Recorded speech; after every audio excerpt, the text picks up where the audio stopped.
네, 오늘 하나님 주시는 말씀 함께 보겠습니다. 누가복음 6장입니다. 6장 20절로 26절까지의 말씀입니다. 우리 다 같이 일어나셔서 누가복음 6장 20절로 26절까지의 말씀 우리 한 목소리로 함께 받도록 하겠습니다. 함께 읽겠습니다. 예수께서 눈을 들어 제자들을 보시고 이르시되 너희 가난한 자는 복이 있나니 하나님의 나라가 너희 것이미요 지금 줄인 자는 복이 있나니 너희가 배부름을 얻을 것이미요 지금 우는 자는 복이 있나니 너희가 웃을 것이미요 인자로 말미암아 사람들이 너희를 미워하며 멀리하고 욕하고 너희 이름을 악하다 하여 버릴 때에는 너희에게 복이 있도다. 그날에 기뻐하고 뛰놀라. 하늘에서 너희 상이 큼이라. 그들의 조상들이 선지자들에게 이와 같이 하였느니라. 그러나 화 있을진저 너희 부요한 자여 너희는 너희의 위로를 이미 받았도다. 화 있을진저 너희 지금 배부른 자여 너희는 줄이리로다. 화 있을진저 너희 지금 웃는 자여 너희가 애통하며 울리로다. 모든 사람이 너희를 칭찬하면 화가 있도다. 그들의 조상들이 거짓 선지자들에게 이와 같이 하였느니라. 아멘. 하나님의 말씀입니다. 오늘 우리 이상구 목사님 누가 복 있는 사람인가? 라는 말씀으로 선포해 주실 때 마음에 은혜가 있고 찔림이 있기를 원합니다.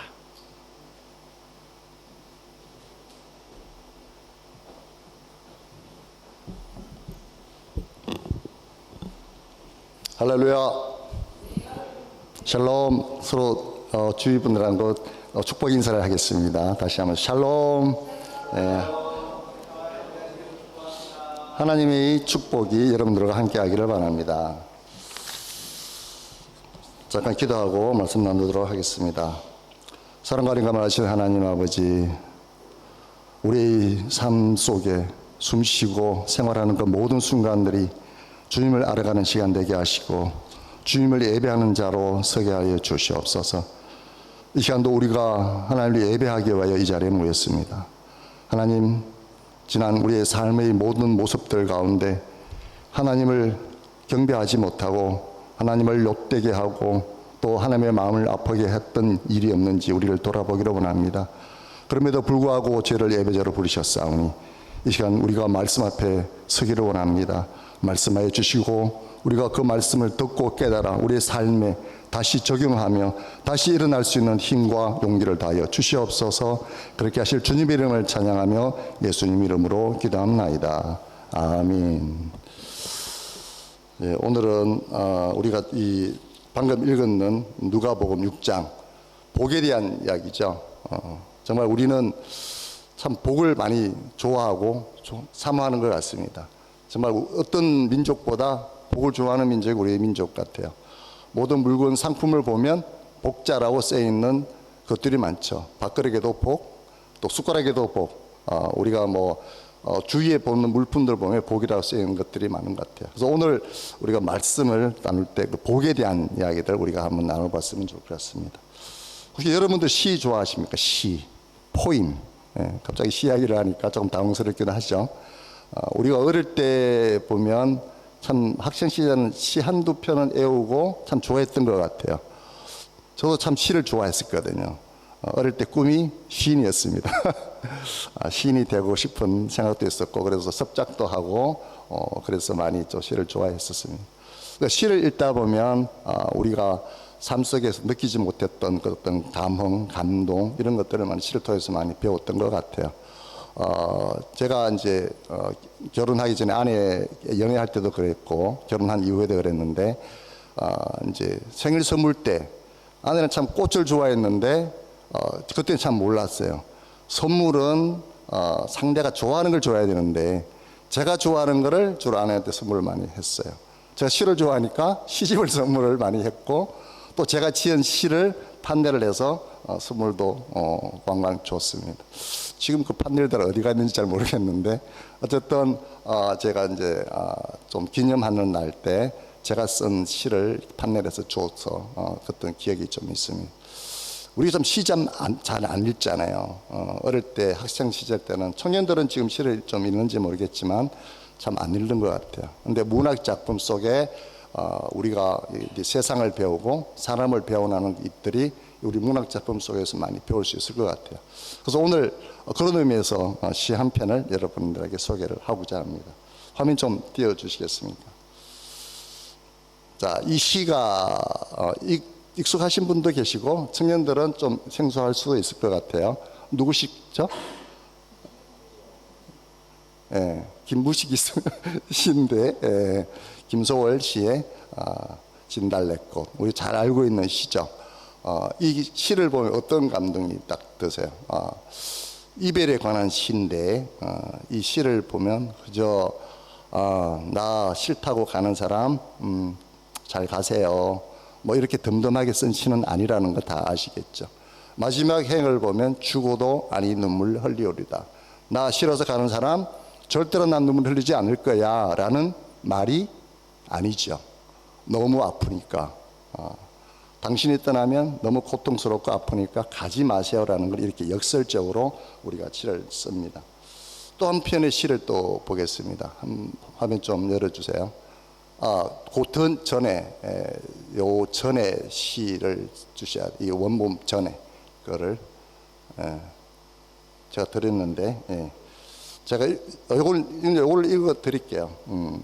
슬퍼하는 자는 복이 있나니, 슬퍼하는 자는 복이 있나니, 슬퍼하는 자는 복이 있나니, 슬퍼하는 자는 복이 있나니, 슬퍼하는 자는 복이 있나니, 슬퍼하는 자는 복이 있나니, 슬퍼하는 자는 복이 있나니, 슬퍼하는 자는 복이 있나니 8번이 반복됩니다. 마지막 저희가 영원히 슬플 것이요. 누구 시 같으세요? 팔복이라는 시죠. 제목은 윤동주가 쓴 팔복이라는 시입니다. 오늘 우리가 나눈 말씀이 누가복음인데 마태복음은 팔복으로 되어 있죠. 그 팔복의 두 번째 복 뭡니까? 애통하는 자는 복이 있나니 저희가 위로함을 받을 것이요 라는 그 말씀을 가지고 윤동주는 이거를 슬퍼하는 자는 복이 있나니라는 8번이나 반복을 합니다. 팔복을 슬퍼하는 자는 복이 있다고 8번을 반복을 하고 있습니다. 우리가 이 시를 보면 어떤 느낌이 드세요? 좀 지루하게 느끼나요? 같은 행위 계속 반복이 돼서 좀 지루하게 느껴지시나요? 아니면 어떤 하나님의 말씀을 이렇게 왜곡해도 되나 하는 어떤 좀 부충한 것 같은 그런 마음이 드나요? 아니면 어떤 아픔, 고통 같은 게 느껴지시나요? 사람마다 시를 보는 느낌은 다 들리겠죠. 근데 저는 이 시를 보면서 엄청난 가슴 아픔, 고통 같은 걸 느끼게 됐어요. 왜냐하면 지금 먼저 띄워드렸는데 이게 윤동주의 육필 원고입니다. 직접 쓴 그 원고가 남아있는 거를 이제 사진으로 보여드리는 건데, 이 윤동주가 이 시를 쓰면서 얼마나 그 말씀 속에서 고통하고 고민했는지가 흔적이 보여지는 거죠. 그저 마지막 행이 저희가 영원히 슬플 것이요라는 이 문구가 그저 나오는 게 아니었다는 거죠. 앞에는 반복되어 있습니다. 슬퍼하는 자는 복이 있나. 왜 슬퍼하는 자 복이 있다라고 그러는 걸 8번이나 썼을까요? 그는 일제시대 때 살았던 사람이죠. 고통 속에 뭘 해도 안 되는 시대, 식민지 시대에 사는 그 지식인의 고민 갈등이 이 시에 고스란히 있죠. 너무너무 아픈 거예요. 현실이 너무 아픈 거예요. 그 슬퍼하는 자는 복이 있다는 걸 계속 써요. 슬픈 자는 복이 있다고 예수님이 그러셨으니까 계속 그 일을 쓰는데, 마지막 행을 저는 어떻게 쓰느냐. 마지막 행이 마지막 처음에 이렇게 씁니다. 계속 슬픈 자는 복이 있다고 했는데 마지막에 어떻게 쓰냐 하면 저희가 슬플 것이요 이렇게 썼어요. 처음에 좀 지웠죠. 저희가 슬플 것이요. 슬픈 자는 복이 있나니. 그런데 현실을 보니까 계속 슬픈 거예요. 너무 아픈 거예요. 그러니까 저희가 계속 슬플 것이다 라고 썼어요. 그런데 또 하나님 말씀을 보고 하니까 하나님의 위로가 있겠지라고 또 그걸 지우고 썼습니다. 저희가 위로함을 받을 것이요. 저희가 위로함을 받을 것이요 라고 썼어요. 슬프지만 우리의 현실은 너무 고통스럽지만 하나님의 위로가 있을 것이라고 해서 제가 위로함을 받을 것이라고 고쳤었습니다. 그러나 다시 이 현실을 보면 너무 고통스러운 거예요. 위로가 없는 거죠. 윤동주가 볼 때. 그래서 어떻게 고쳤으냐. 저희가 오래 슬플 것이요. 이 슬픔이 너무 오래 갈 것 같은 아픔이 있는 거예요. 오래 갈 것 같다. 근데 그것도 윤동주 마음에 안 차요. 그 오래를 바꿨습니다. 영원히. 이 고통이 영원히 될 것 같다. 이 고통이 너무너무 심하니까 윤동주가 그걸 마지막에 이렇게 했었습니다. 저희가 영원히 슬플 것이요. 이 말씀은 왜 이 윤동주를 저는 시를 이해하면서 이렇게 생각을 했어요. 왜 이렇게 썼을까? 영원히 슬플 것이요. 그가 크리스찬이었어요. 그건 하나님을 모르는 사람이 아니었어요. 하늘을 우러러 한 점 부끄러움이 없기를 입시에는 바람에도 괴로워했다고 했던 사람이 윤동주였지. 그만큼 그는 신앙인으로 살라고 애를 썼던 사람이었어요. 그런데 이 시를 쓰면서 말씀을 아무리 봐도 이 말씀에 와닿지 않는 거예요. 위로가 없는 거예요. 아무리 내가 있는 세상이 이 말씀의 위로를 받으려고 했는데 이 현실은 위로를 받을 수가 없다는 거죠. 그러니까 윤동주가 쓴 거는 영원히, 정말 영원히 슬플 것 같은 이 절망. 그러나 또 하나는 역설적인 희망이 있는 거죠. 영원이라는 말 속에 정말 지금은 영원히 슬플 것 같지만 주님의 위로가 영원히 우리한테 있을 것이라는 그거를 역설적으로 시를 표현한 거죠. 자, 오늘 우리가 이렇게 시에 대해서 조금 말씀을 드렸는데 오늘 말씀을 나누는 거와 연관이기 때문에 제가 조금 말씀을 드렸습니다. 자, 우리가 이 오늘 누가복음 6장을 우리 읽었는데 병행 구절은 마태복음 5장에 기록되어 있죠. 팔복, 8가지 복에 대해서 이야기를 하고 있죠. 근데 누가복음은 8가지 복이 아니라 4가지 복, 4가지 화 이렇게 우리가 이제 알고 있죠. 4가지 복과 4가지 화로 구분되어 있습니다. 그러니까 우리가 성경을 이해를 할 때 우리가 앞서 우리가 윤동주 시를 잠깐 살펴봤던 것처럼 그저 피상적으로 우리가 성경을 볼 때와 정말 이해가 안 되는 부분들이 있을 때 우리는 어떤 자세로 이해를 하냐 하는 거죠. 그러니까 말씀을 이해를 하기 위해서는 말씀 그 자체보다 지금 윤동주의 방금 우리가 팔복을 보았던 것처럼 그 팔복이라는 시를 이해하기 위해서는 윤동주가 그 시를 썼던 시대적 배경 그리고 그 사람이 처한 환경을 알아야 그 시에 대해서 온전히 이해를 할 수 있다는 거죠. 성경 말씀도 마찬가지라고 저는 생각을 합니다. 우리가 성경 말씀을 이해를 할 때 성경이 쓰여진 그 당시에 사람들의 상황 그리고 처음에 기록됐을 때 1차적 독자라고 할 수 있는 그 사람들에게 어떻게 어떤 마음으로 전해지기 위해서 이 사람을 통한 이 글이 성경으로 기록되어 있을까 하는 걸 이해하는 거죠. 그래서 우리가 우리 있던 상황, 이 상황을 알아야 된다. 예수님이 지금 말씀하신 사복, 사화에 대한 이 말씀을 하시는 그 배경이 어떠냐 하는 것을 우리가 알아야 된다는 얘기죠. 우선 그것을 위해서 우리가 문맥 속에서 우리가 살펴봤으면 좋겠습니다.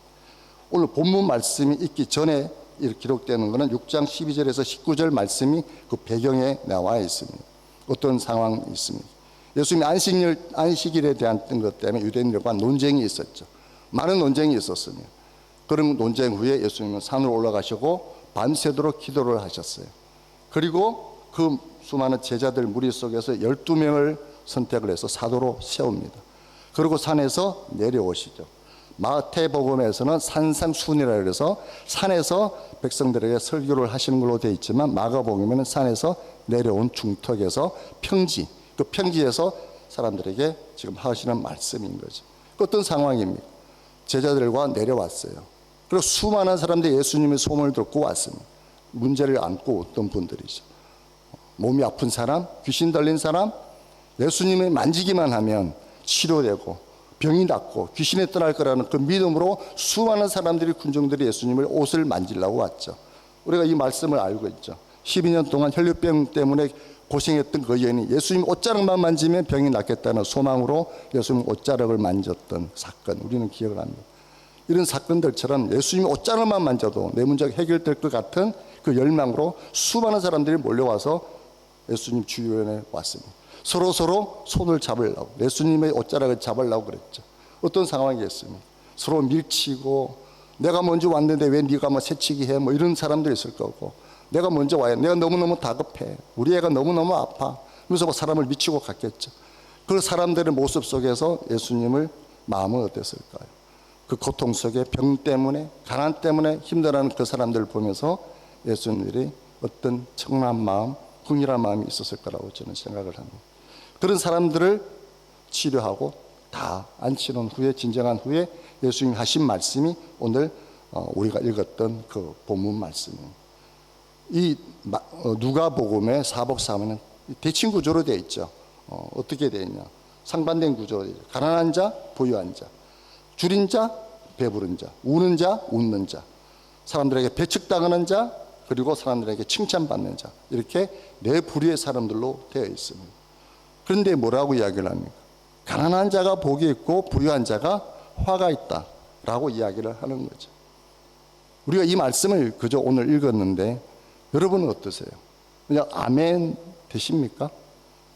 그냥 아멘, 예수님의 말씀이니까 아멘 이렇게 받아들여지세요?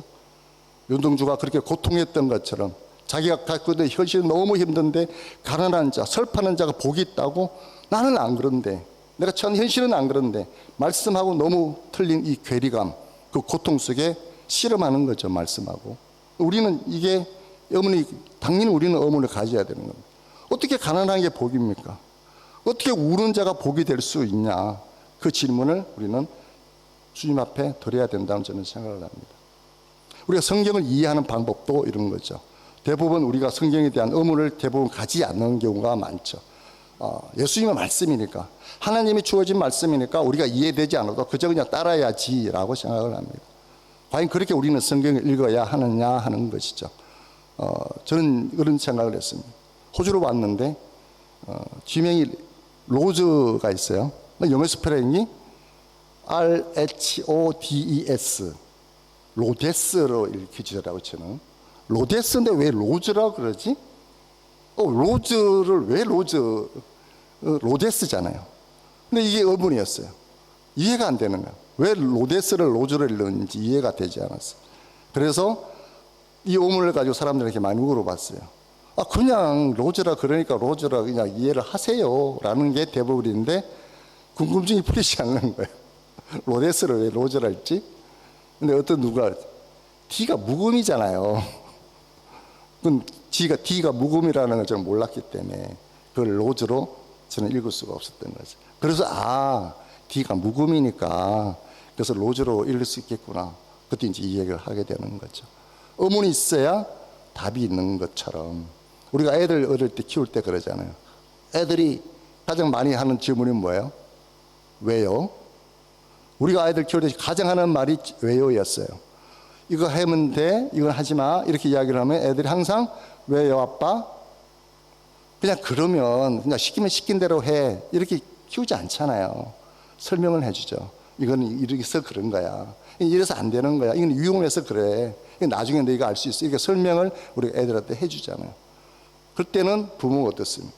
그렇게 물어봐주는 아이가 너무 사랑스럽고 이쁘잖아요. 알려고 하는가. 애들이니까 묻는 게 당연하죠. 그리고 그 아이들이 조금씩 알아가죠.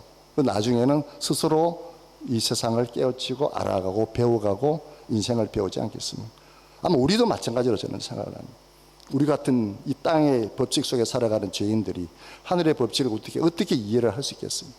당연히 이해가 되지 않죠. 하나님의 말씀이 이해가 안 되는 게 저는 정상적이라고 생각합니다.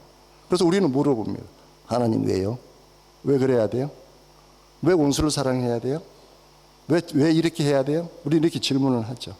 그 질문 속에 우리는 하나님으로부터 답을 배워간다고 생각을 합니다. 그래야 우리도 조금씩 성숙해지는 거죠. 어느 날 하루아침에 우리가 거룩한 하나님의 백성으로 거듭나는 건 아니죠. 물론 우리가 거듭났지만 하나님의 백성으로 살아가는 그 과정은 조금씩 배우고 터득해야 된다 하는 것이죠. 오늘 이 말씀은 누구한테 하는 말씀이냐? 제자들이라고 이야기를 하고 있죠. 예수님이 누구한테? 제자들이라고 이야기를 합니다. 이 당시 제자들은 어떤 사람들인가라는 것을 먼저 우리가 알아야 된다는 거죠. 누구한테 그 이야기를 하고 계시냐? 그 제자들이 그때 상황이 어땠었냐 하는 것이죠. 로마가 지배하고 있었던 이스라엘 사람들, 백성들.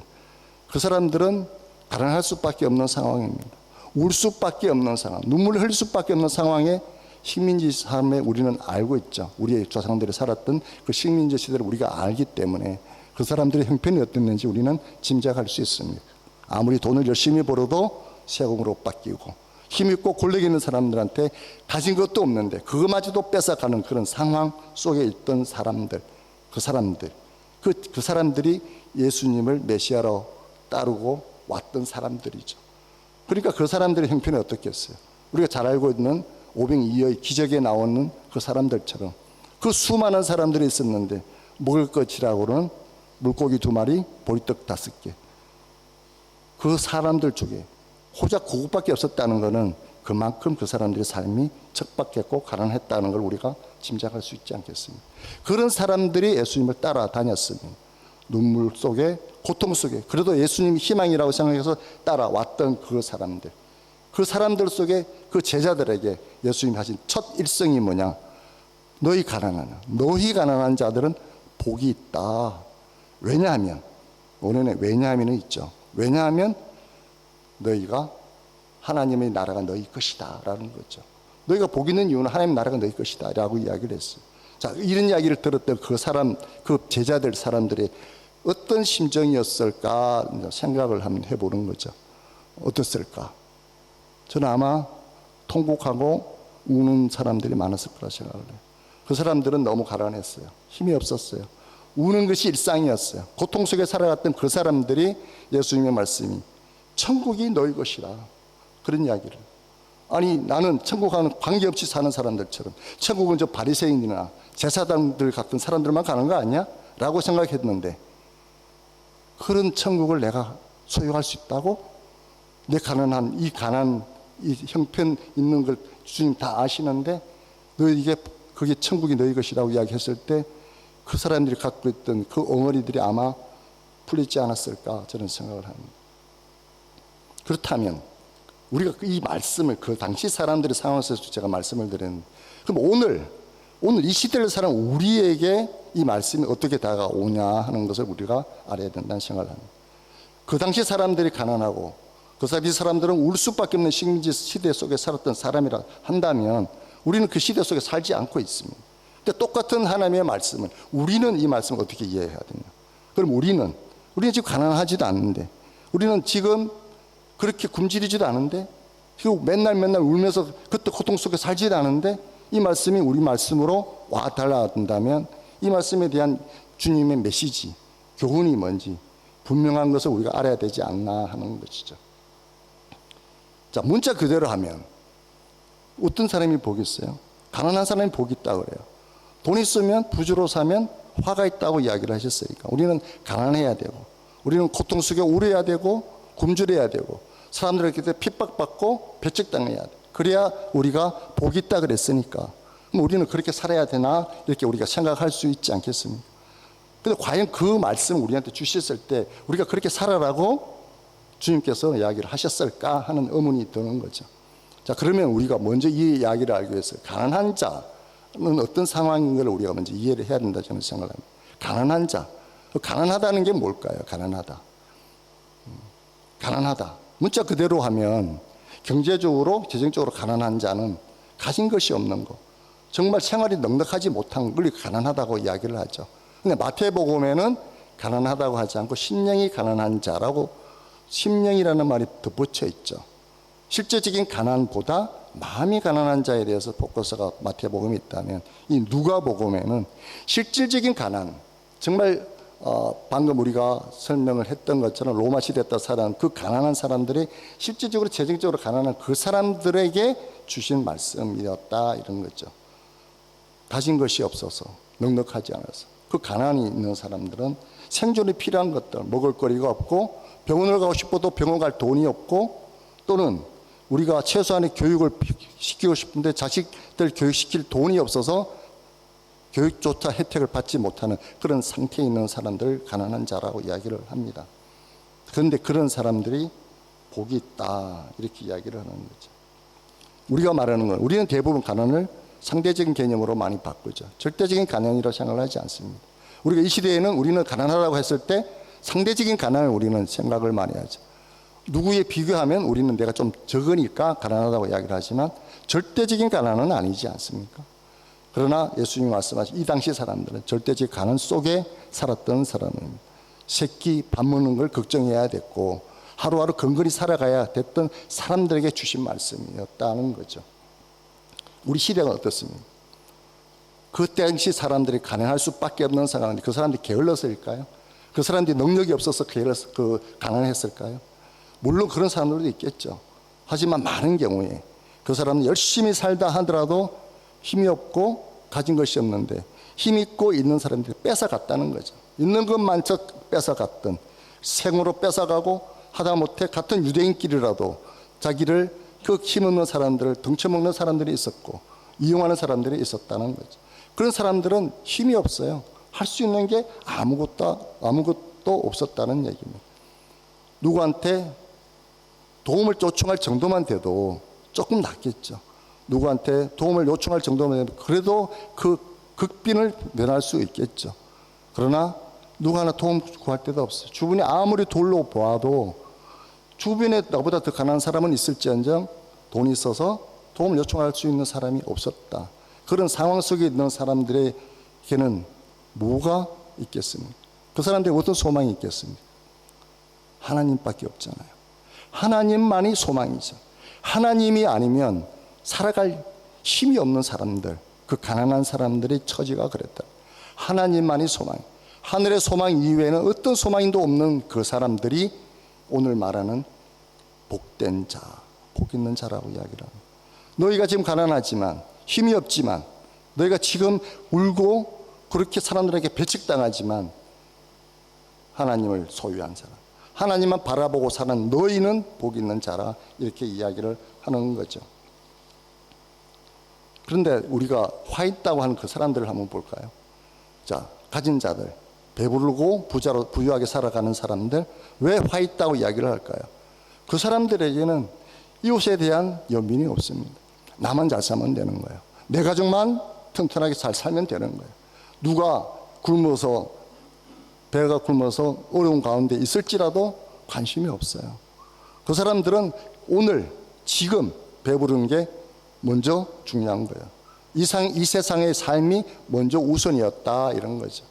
그러니까 그 사람들은 누가 고통 속에 있던 어머니 어려운 가운데 있던 그 사람들은 자기만 잘 살면 되는 사람들이었어요. 그런 사람들을 향하여 예수님은 화 있다 이야기를 하는 것이죠. 우리는 어떻게 살아갑니까? 정말 우리는 복 있는 자로 살아갑니까? 예수님이 말씀하시는 그 화 있는 자로 우리가 살아갑니다. 많은 경우에 우리가 이 땅에 살아갈 때 우리는 복 있는 자기를 원합니다. 우리가 생각하는 복은 예수님이 말씀하시는 복과 너무 거리가 있다 이야기죠.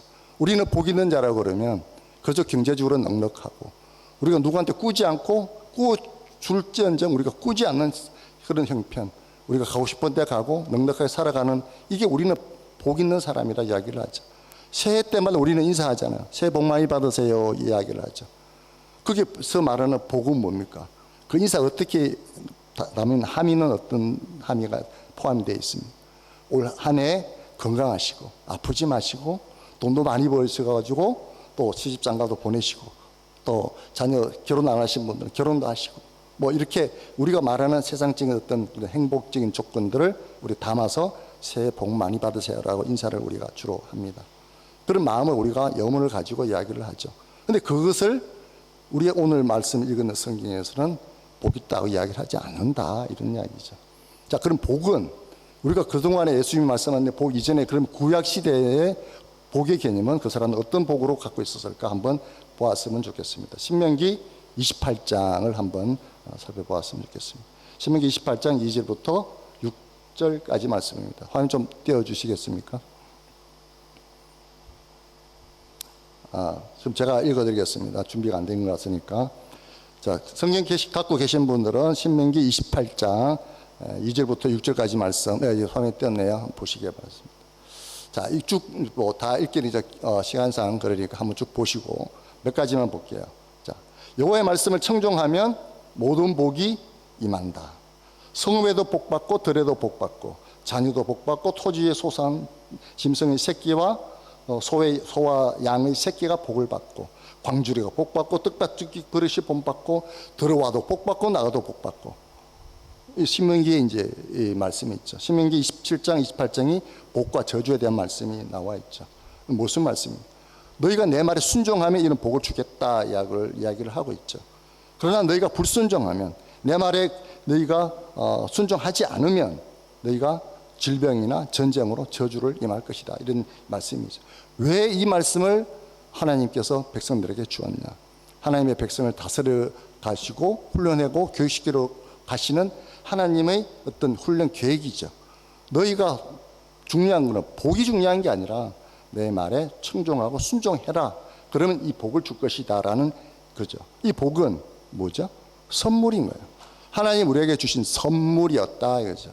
여기서 말하는, 우리가 세상에서 말하는 그 복, 세상에서 말하는 누릴 수 있는 그런 혜택들은 이렇게 복이 우리한테 주신 것은 하나님의 선물이었습니다.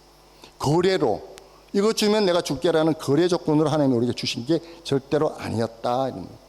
그런데 많은 경우에 우리는 이 복을 하나님이 주신 거래 조건으로 바꿔버렸습니다. 순서를 바꿨습니다.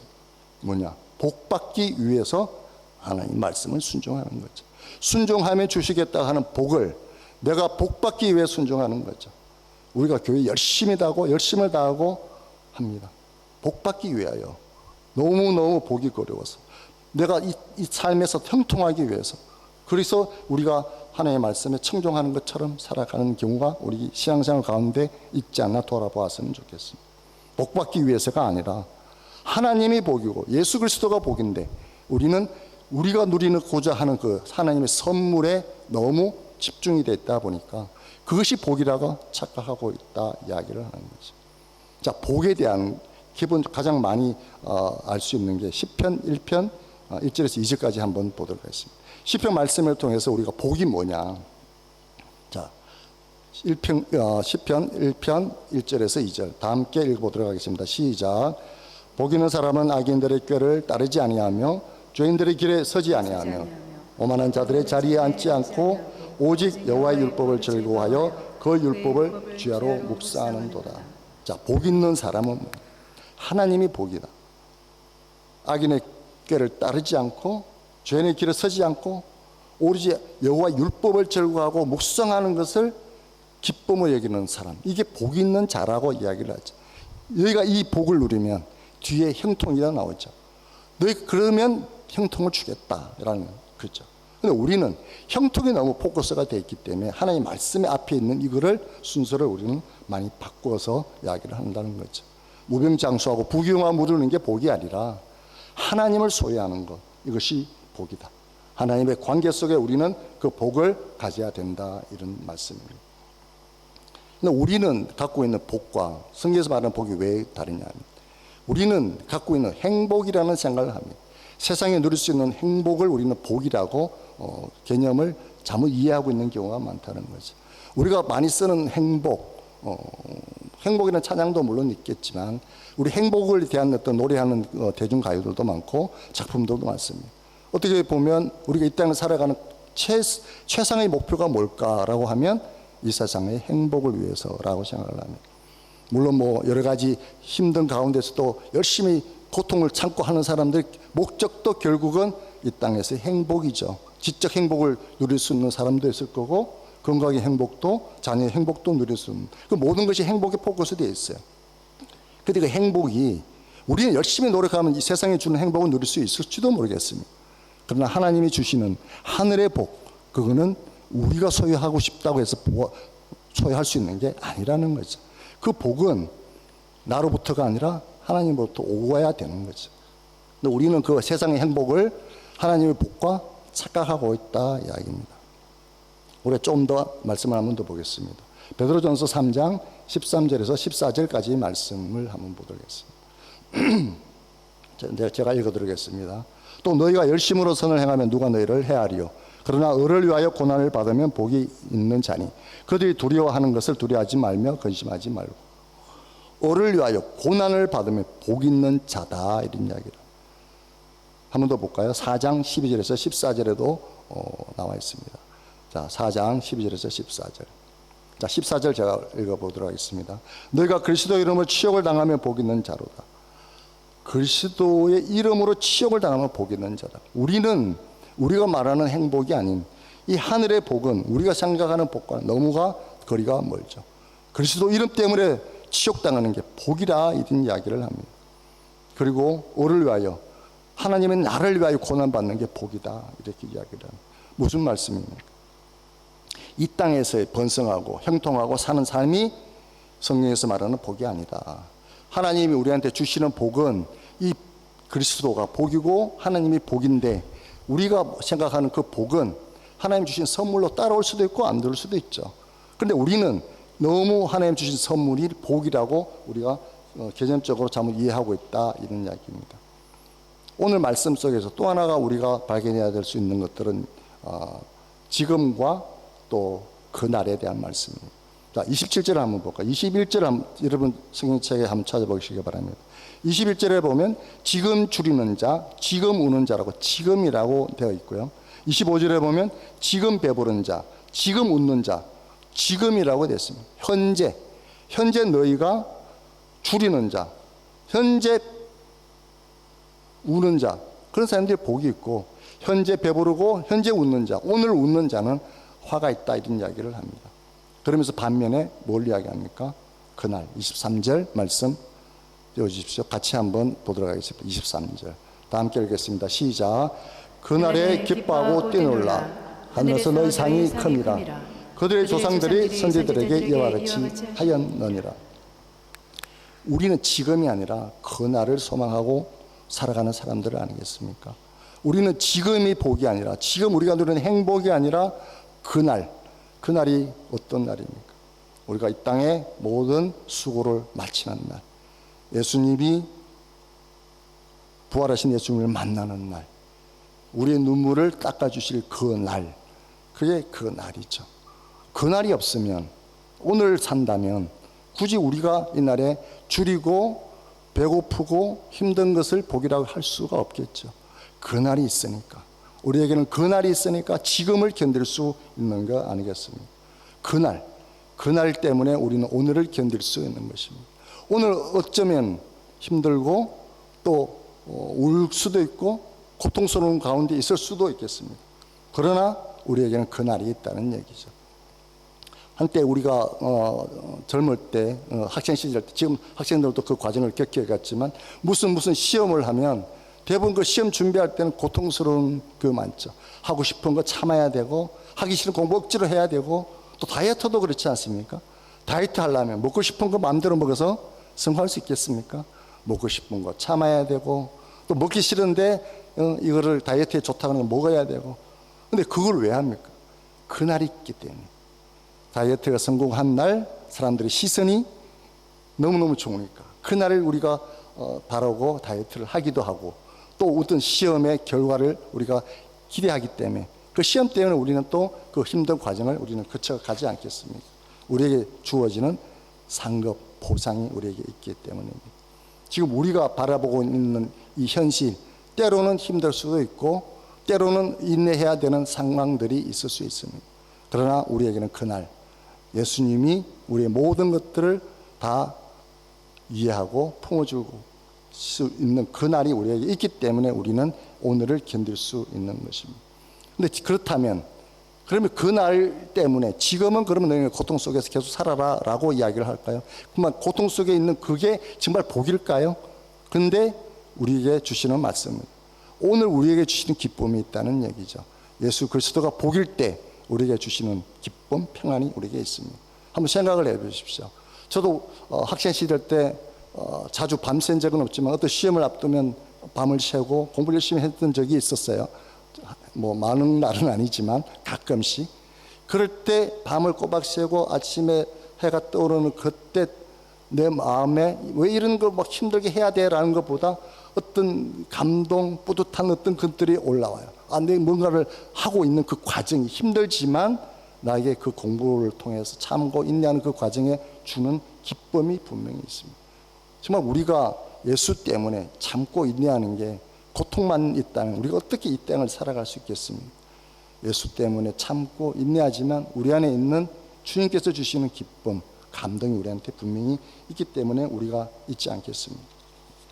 오늘 우리가 이 말씀을 읽었을 때 다시 한번 확인을 해볼 부분이 있습니다.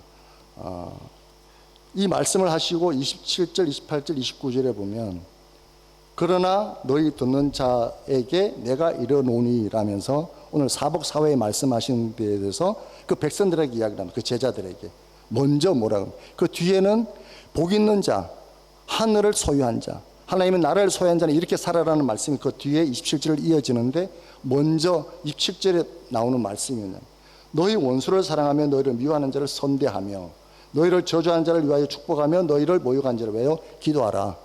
원수된 자를 사랑하라는 게 제일 먼저 나오고 있죠. 하늘을 소유한 자, 너희가 지금 가난하고 굶주리고 배고픈 거 내가 아는데 너희가 복 있다고 내가 이야기를 했는데 너희 마음에, 그러면 복 있는 자로 너희가 하나님의 나라를 소유한 자로 살아갈 때 뭘부터 먼저 해야 되냐, 원수부터 사랑해 라는 말이 예수님의 권면이었죠. 원수가 누굴까요? 힘없고 가난했던 나의 것을 뺏어갔던 사람들이죠. 나의 무능력이 아니라 그런 상황 속에서 나를 힘들게 했던 사람들. 우리는 누굴 원수라고 이야기를 합니까? 김정은이가 원수일까요? 우리의 원수일까요? 아니면 윤석열 대통령이 우리의 원수라고 생각하는 사람도 있을까요? 원수는 멀리 있지 않습니다. 내 가까이, 정말 가까운 곳에 내가 서운해했던 사람, 내 마음의 감정을 다치게 했던 사람, 그 사람 생각할 때마다 불편하고 그 사람 때문에 마음에 미움이 생기는 그 사람이 성경에서 말하는 원수라는 것.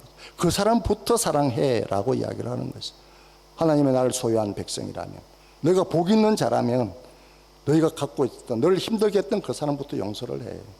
그래야 너희가 하나님의 나라가 너희 안에 소유할 수 있고 너희가 복 있는 사람이라고 이야기를 하는 것이. 정말 우리가 그렇게 살기를 원합니다.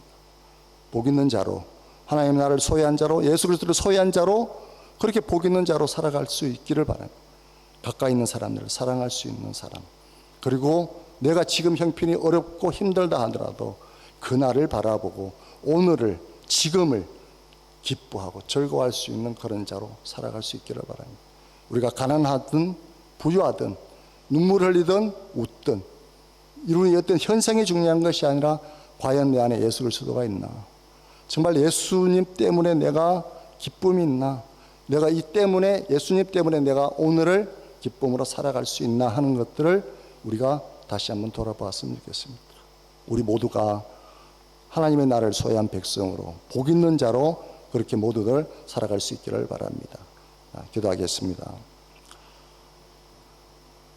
주님, 그렇습니다. 우리가 복 있기를 원합니다. 하나님의 나라를 소유한 백성으로 그렇게 살아가기를 원합니다. 그러나 우리는 가난한 게 싫고 눈물 흘리는 게 싫고 굶주리는 게 싫고 사람들에게 배척당하는 그런 상황이 싫습니다. 하나님, 그러나 오늘 말씀을 통해서 너희가 복이 있다 말씀하셨고 하나님을 바라보고 예수 그리스도를 소유한 백성이 복이 있다가 말씀하셨습니다. 하나님, 그렇게 살아가기를 원합니다. 저희가 가난하든 부유하든 우리가 눈물을 흘리든 웃는 사람이든 어떤 상황 환경이 아니라 하나님을 소유한 사람으로, 예수 그리스도를 내 마음에 소유한 그런 하나님의 백성으로, 그리스도의 제자로 그렇게 날마다 기쁨으로 살아갈 수 있는 저희들 될 수 있도록 그렇게 우리의 삶을 인도하여 주시옵소서. 그런 믿음으로 살아갈 수 있는 저희들 되게 도와주시옵소서. 감사하며 예수 이름으로 기도합나이다. 아멘.